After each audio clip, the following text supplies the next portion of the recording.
It was 979 BCE. The bitter winds swept across the walls of Mahanaim, where the aftermath of a fierce civil war hung heavy in the air.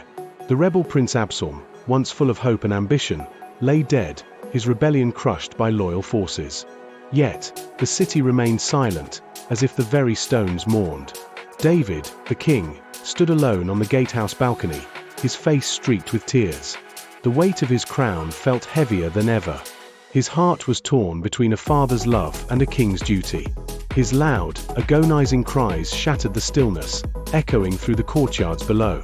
The soldiers who had fought bravely felt the sting of shame, for their victory was clouded by their ruler's grief. Instead of cheers, there were whispers of defeat, as if the king's sorrow had become their burden.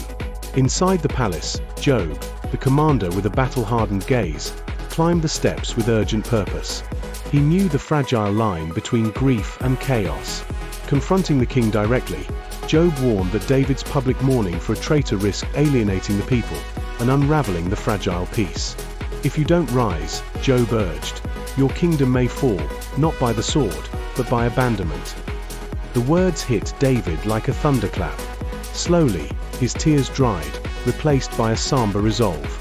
He descended the steps and stepped into the city square, where anxious faces turned toward their king. The once mournful sound gave way to quiet hope. David's return to leadership rekindled the spirit of the people, binding their wounds with renewed loyalty.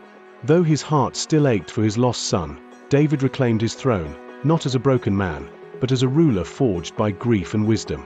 The kingdom's future was uncertain, but its king stood firm, ready to face whatever came next.